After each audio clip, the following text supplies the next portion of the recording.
है कि मुर्शिदाबाद हिंसा बीएसएफ और बीजेपी की मिली भगत का नतीजा है। सवाल यहां पर यह खड़े हो रहे हैं कि बीजेपी पर राजनीतिक आरोप लगाने तक तो बात समझ में आती है, पर देश की सीमाओं की रक्षा करने वाली बीएसएफ और उसके जवानों को ममता क्यों राजनीति में घसीट रही हैं?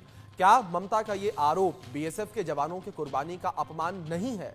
क्या ममता के पास कोई सबूत है जिसके बिना पर वो बीएसएफ के जवानों पर आरोप लगा रही हैं? इस खास कार्यक्रम में ममता के इन आरोपों पर हमने सर्वे किया है और जनता के बीच गए और कुछ सवाल हमने जनता के बीच रखे। उन पर जनता ने क्या जवाब दिए हैं वो आपको दिखाएंगे। साथ ही साथ कुछ खास मेहमान भी हमारे साथ जुड़ेंगे, लेकिन सबसे पहले हम नजर डालेंगे हमारे सर्वे पर।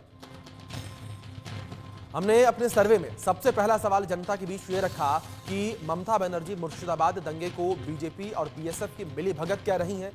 ये आरोप देश की सुरक्षा करने वालों का अपमान है क्या?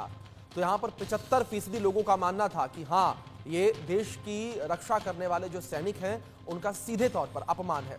17% लोगों ने मना कर दिया कि नहीं, ये अपमान नहीं है, और 8% लोग ये कह रहे हैं कि कुछ इस विषय पर कह नहीं सकते, यानी कि कंफ्यूज नजर आए 8% लोग।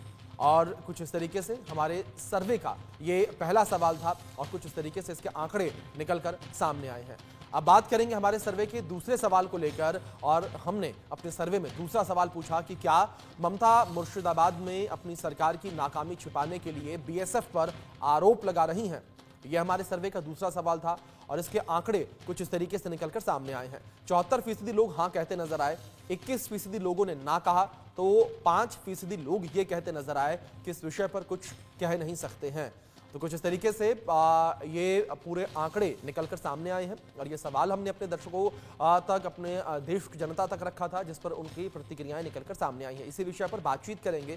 कुछ खास मेहमान हमारे साथ जुड़ गए हैं, रुक कर लेते हैं उनका। हमारे साथ भारतीय जनता पार्टी के नेता रमन मलिक जी जुड़े हैं और retired major Mohammad Ali Shah defence expert के तौर पर जुड़े हैं, और हमारे साथ एसके सूद जी जो कि पूर्व एडीजी बीएसएफ के हैं वो जुड़े हैं, और हमारे साथ मोहम्मद एहतेशामुल हक टीएमसी समर्थक वो भी जुड़े हैं। आप चारों मेहमानों का बहुत स्वागत इस चर्चा में। और चर्चा की शुरुआत मैं यहाँ पर सबसे पहले डिफेंस एक्सपर्ट मोहम्मद अली शाह जी हमारे साथ जुड़े हुए हैं उनसे करूंगा। आप अली शाह जी, जिस तरीके से ये बयान निकलकर सामने आया है ममता बनर्जी का, पश्चिम बंगाल के मुख्यमंत्री है, किस तरीके से आप इस बयान को देखते हैं डिफेंस एक्सपर्ट के तौर पर? क्योंकि जाहिर तौर पर हमेशा ये कहा जाता है कि राजनीति में कभी भी सेना को नहीं घसीटना चाहिए, और ममता बनर्जी ने क्लियरली ये कहा कि मुर्शिदाबाद में जो कुछ भी हुआ उसके पीछे बीएसएफ। देखिए, सबसे पहले तो ये मालूम होना चाहिए कि बीएसएफ बॉर्डर सिक्योरिटी फोर्स अव्वल दर्जे की पैरामिलिट्री फोर्स है। उसके ऊपर कोई भी ऐसा आरोप लगाना, बेबुनियाद आरोप लगाना सरासर गलत, बहुत ही ज्यादा गलत, क्रिमिनल है। बल्कि बीएसएफ हमारी अव्वल दर्जे की है। अगर उनको ऐसा बोल दें कि मिली भगत थी इनकी सरकार की और ये ना, बिल्कुल भी नहीं। और बीएसएफ बॉर्डर गार्ड करती है। हमारे पूर्व एडीजी साहब, सूद साहब यहाँ बैठे हुए हैं। जब एडीजी साहब, जब सूद साहब, जब एडीजी साहब थे, जब कमांड में थे, तब बीएसएफ का नाम एक अलग ही उरूज पे था उस टाइम पे, अभी भी है। तो ऐसी फाइटिंग फोर्स पे आप अगर इल्जाम लगाएं जो आपकी हिफाजत करती है, इंस्टेड ऑफ बीइंग ग्रेटफुल आप उन पे आरोप ठोक रहे हो, ये मैं बिल्कुल सही नहीं मानता। जो मुर्शिदाबाद में हिंसा हुई है उसकी मैं सख्त निंदा करता हूं, सख्त निंदा करता हूं। और प्रोटेस्ट इस तरीके से नहीं की जाती जिस तरीके से वहां पर, एक तरीके से मैं कहूंगा, जिस तरीके से किलिंग्स हुई हैं, मर्डर्स हुए हैं, मारा गया है, खून खराबा हुआ है, वो बिल्कुल कतई मंजूर नहीं है। बजाय के उन क्रिमिनल्स को जिन्होंने किया है, एक तहकीकात करिए, उन क्रिमिनल्स को पकड़िए, उनको सख्त से सख्त सजा दीजिए। I make an example out of them. ऐसी सजा जो कि किसी कोई भी ऐसी जरूरत ना करे, ऐसी हिमाकत करने की जरूरत ना करे बिल्कुल भी। तो फिर मैं इसको बिल्कुल बुनियाद, अटर रबिश, नॉनसेंस मानता हूं जी। आलू शाह जी, जिस तरीके से आपने जिक्र किया, जाहिर तौर पर जिस तरीके से आरोप लगाए गए हैं वो अपने आप में कहीं ना कहीं अब क्रिटिसाइज किए जा रहे हैं। हमारे साथ रमन मलिक जी भी हैं, रमन मलिक का रुख करते हैं। रमन जी, जिस तरीके से रिएक्शन निकलकर सामने आए ममता बनर्जी का, आप किस तरीके से देखते हैं? जहां एक और भारतीय जनता पार्टी पर आरोप लग रहे थे तब तक तो ठीक थे, हम इस चीज को मानते हैं कि जाहिर तौर पर राजनीतिक दल है बीजेपी, आरोप प्रत्यारोप का दौर लगातार देखने को मिलता है, लेकिन बीएसएफ के ऊपर भी आरोप लगाना छोटी बात है। इन्होंने तो देश की फौज के ऊपर आरोप लगा दिए थे जी। Whether it was olive white और ब्लू, तीनों को इन्होंने कटघरे में खड़ा कर दिया गया। फौज से सबूत मांगते थे, एयरफोर्स से सबूत मांगते थे, नेवी के ऊपर बोलते थे आपने मिलीभगत करी हुई है। बहरहाल मैं बड़ी स्पष्ट रूप से कुछ बातें बोलना चाहता हूं और मेरे ख्याल से हमारी डिस्कशन के पॉइंट्स ब्रॉडर होने चाहिए और प्रोस्पेक्ट जो हैं वो बड़े डिटर्मिन्ड होने चाहिए।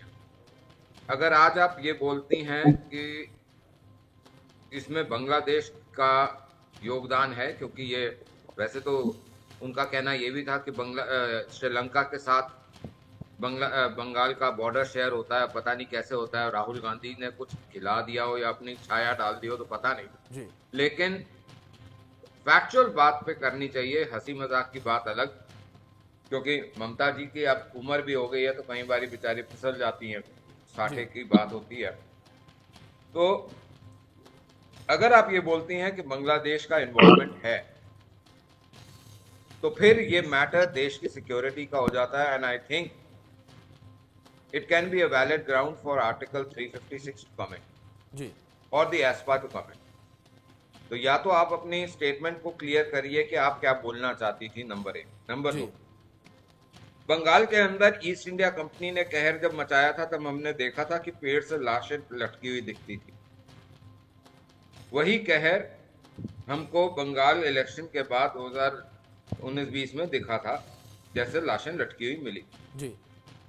तीसरी चीज जो बहुत इंपॉर्टेंट है, जब हम हिस्ट्री में जाते हैं तो हमारे को ये दिखता है कि डायरेक्ट एक्शन डे के तहत जी एक ही पर्टिकुलर कम्युनिटी जो आज एक्टिव है बंगाल के अंदर with the agenda of creating havoc so that ये जो बंगाल का क्षेत्र है ये बांग्लादेश के साथ मिल जाए, इसके लिए डायरेक्ट एक्शन डे के अंतर्गत एक ही रात के अंदर लगभग 40,000 हिंदुओं का कत्ल करा गया था। सड़कों पे लाशों के ढेर थे, महिलाओं की अजमत लूटी गई थी, जहां तिलक दिखता था या बिंदी दिखती थी उसको जूते के नीचे डाल दिया गया था, हर गुंडे को खुली छूट दे दी गई थी जी। मेरे ख्याल से वही डायरेक्ट एक्शन डे का सबब यहाँ दिखाया जा रहा है ममता बनर्जी के बाद। उन्होंने आज की एक मीटिंग में ये भी बोला कि जी ये वक्फ वाला जो बिल वगैरह है, क्योंकि वक्फ के विरोध में ही ये लड़ाई झगड़े आ रहे हैं, तो वो बोलते हैं ये कॉन्स्टिट्यूशनल अमेंडमेंट अगर करनी थी तो 2/3 चाहिए थी। तो मैं उनसे पूछना चाहता हूँ आपने क्या खाया हुआ है, मतलब राहुल गांधी जैसा कुछ खाया या आपने कोई और पक्की मारी है, क्या करा है ममता जी? अगर कॉन्स्टिट्यूशनल अमेंडमेंट 2/3 वाली आपको ठीक है रमन जी, जिस तरीके से बयान सामने आया, इस बयान का आप भी विरोध कर रहे हैं, एक रिएक्शन यहाँ पर हम ले लेते हैं। नहीं, मेरा सिर्फ 10 सेकंड का और बात है, सिर्फ 10 सेकंड और लूंगा। ठीक रमन जी, मैं सिर्फ ये कहना चाहता हूँ कि वो 2/3 मेजोरिटी की बात कर रही थी। 2/3 मेजोरिटी क्या 2013 के अमेंडमेंट में ली गई थी? अगर ली गई थी तो फिर तो लेनी चाहिए 2/3 मेजोरिटी, और अगर नहीं ली गई थी तो फिर she must come and apologise to the nation कि मैं झूठ बोल रही थी। और सिंडिकेट चलाने वाली महिला कभी भी इस प्रकार की बातें करे तो अच्छा नहीं लगता। ठीक है रमन जी, बात आ गई आपकी। हक साहब, जिस तरीके से बयान ममता बनर्जी के सामने आया, क्या आपको लगता है कि बयान सही है? देश की सुरक्षा करने वाली जो फोर्स है जिसको हर कोई सलाम करता है, उसको इस तरीके से कटघरे में खड़ा कर देना, राजनीति में घसीटना?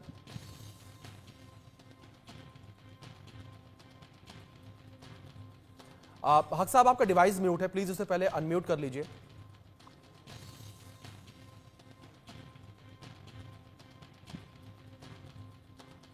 हेलो जी हक साहब, कहिए बात, आपकी आवाज आ रही है हम तक। मेरी आवाज जा रही है?